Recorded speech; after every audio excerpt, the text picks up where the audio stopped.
Hey T&T, welcome back to another week of Awana. Now, I cannot wait to talk to you about the things that we're learning this week, but first, let's go back and talk about what we learned last week, all right? We memorized Romans 5:12. Can you say it with me? Let's see if we can say it together. Romans 5:12. For as through one man sin entered into the world, and death through sin, therefore death spread to all men because all sinned. All right, how did you do? Was it somewhat close to mine? If your words are different than mine, don't worry too much about it. I learned that verse a long time ago, so it's quite possible that I used a few words that are not quite the same as what your book says. Don't worry about that, all right? If you came somewhat close to what I said, assume that what you learned was what the book said, all right? Great job. If you didn't get it this week, keep working on it, all right? No matter how long it takes you to memorize verses, just do your best and keep working hard, all right? If you get really far behind, that's okay. Every verse that you learn, you should be proud of, all right? Now, we've been learning about the story of redemption. We learned that we are made in the image of God. And what does that mean? It means that we were made different than anything else in creation. Animals weren't made in God's image. Trees weren't made in God's image. The stars in the sky weren't made in God's image. You and I were. We were made to have dominion over the rest of creation. And we were also made with an eternal soul that's going to last forever, just like God lasts forever. But there was somebody who wasn't a big fan of this. Satan. Satan hates God. And because Satan hates God, he hates those who are made in God's image and wants to destroy them, to ruin their lives. So he did. He tricked Adam and Eve into sinning against God.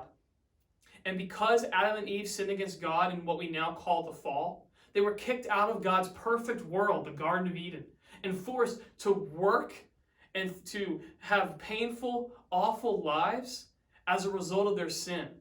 And not only is the curse of sin still present today, but sin is passed down from one family member to the next, just like you inherit your mom and dad's traits. You inherit your hair, your height, your eye color from them. So, all the way from Adam and Eve, we've been passing down sin and death to one another. Pretty dark, right? Pretty rough. And that's what we learned about last week in Romans 5:12. But I got good news. It's the story of redemption, not the story of doom and gloom. The story of redemption means that we get bought back. It means that we go from being in a pit to being up on the mountaintop, all right? And that's what happens this week. Here we are. We have hit all the rough stuff so that we can now get to the redemption, the moment where we are bought back. So you ready to learn about it together? Here we go. It's exciting. You're going to love it. And you say, I already know this, Pastor Charles. I know about Jesus. I know about all the things that he did. Yeah, but do you? Because there's some really cool stuff in there that you might not even be aware of. So let's talk about it this week. Are you ready? Romans 5:19. Just a few verses further down from Romans 5:12, that doom and gloom passage from last week. Here we go. Ready? Romans 5:19. For as by one man's disobedience many were made sinners, so also by one man's obedience many will be made righteous. Oh, this is cool, guys. This is so cool. Now, first of all, who do you think that one... Actually, I'm going to use red. Who do you think that one man is that we're talking about right here? The one man who, through disobedience, brought sin to each of us. Who do you think that would be? It's Adam, right? Now, I know Adam wasn't a lone ranger in that. Eve was there. But just for the sake of, poetry, all right, the Bible is pointing out there was one man, one male, okay, whose disobedience brought about sin. But check out this next part. We got some contrast going on, if you will. I hope you've learned about that in school. If not, don't worry, it's coming up. Now, by one man's obedience, many will be made righteous. So through one man we have disobedience and sin comes to everyone. But through one man who is obedient, righteousness is coming to many. Now, who is this one man? Who do you think that is? It's Jesus, right? Jesus. Now, here's what's cool. Jesus' one act of obedience obeying the Father, dying on the cross, is bringing righteousness to many. Okay, now, we got to stop there. We got to pause, because what does this mean? What does righteousness mean? Boys and girls, pay close attention, all right? Write down this verse. You have it in your book, right? Don't lose it, because I got to erase it, because we got so much stuff to talk about on the board that I need more room. I got to erase the verse, all right? Now, there's two really important words that I want you to know. And I want you to know these words so bad. It's so important to me that you know these two words, that if you can come up to me and tell me their definitions, I'll give you 5 Awana shares for each. For real. So this week, you can get 10 Awana shares by just memorizing the verse, and then I'll give you 5 extra Awana shares for each of these 2 words that you memorize. So you can get up to 20 Awana shares just by the verse and these 2 words this week. Are you ready? This is important. Justice and righteousness. Justice and righteousness. Now here's the thing.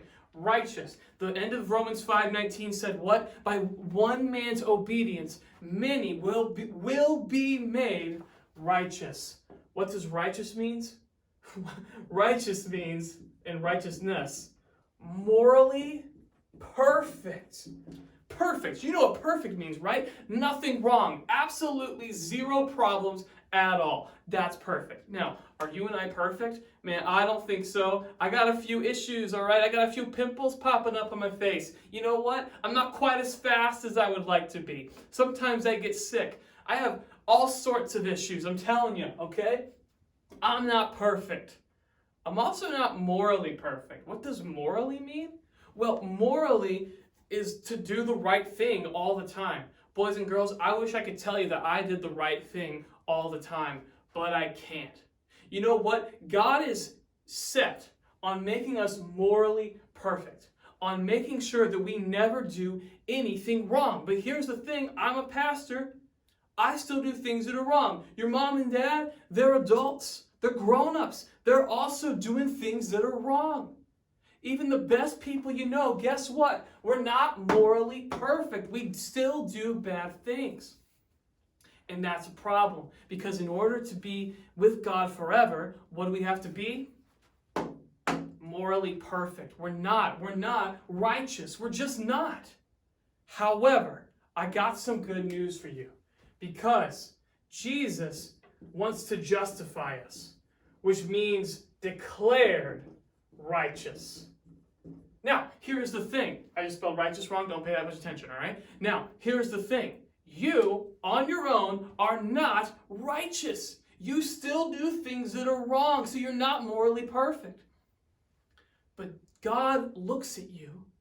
If you have the Holy Spirit in your life, if you've asked Christ to forgive you your sins, He looks at you and He doesn't call you a sinner. He doesn't call you imperfect. Do you know what He calls you? Righteous. He has declared you righteous. You have been justified. I spelled justified wrong too. I'm on a roll today, okay? You have been justified. There we go. That's better. Justified, meaning that even though you're a sinner, you've been declared righteous. That doesn't make any sense, right? I mean, why would God do that? Why would God choose to call somebody perfect when they're not perfect? God's not a liar, right? That's not how God does things. God's always truthful. So why would He choose to call you and I perfect when we're not perfect? Here's why. We use 2 different colors to really carry this across. So we got red. Red means bad. Green means good. Here we got in the red, you and me. I'm just going to draw 2 sad stick figures, all right?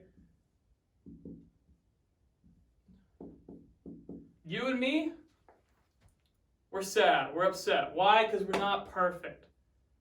We're not. We're bad. We do things that are wrong. Then you have Jesus. And Jesus was perfect. Jesus was perfect. So when God saw Jesus, he said, he is perfect, he is righteous. They are not, they are sinners. And that was a problem. Jesus didn't like that either. God didn't like that, Jesus didn't like that. And Jesus knew the only way for us to be made righteous was for him to pay the punishment, to take the wrath that was deserved for us. So what did he do? He died on the cross for you and me. So, a perfect person, a righteous person, died through one act of obedience for the sinners. And now here's what's crazy. Because a perfect man did that, and he put our sin on his shoulders when he died, guess what? God looks at this and he sees our sin. But when he looks at us, he sees Jesus' righteousness. This is so cool, guys. Jesus looks at you, but sees Jesus' righteousness. Why? Because Jesus took your sin when he died. That is wild. That is crazy. So now, let me draw some arrows here. You are justified. Even though you aren't perfect, God is declaring you perfect. That's crazy. And one day, when you are in heaven with God, you will be made perfect, completely without sin. But until that day, when you and I walk around the earth, we are sinners being declared righteous, being declared morally perfect, even though we are not.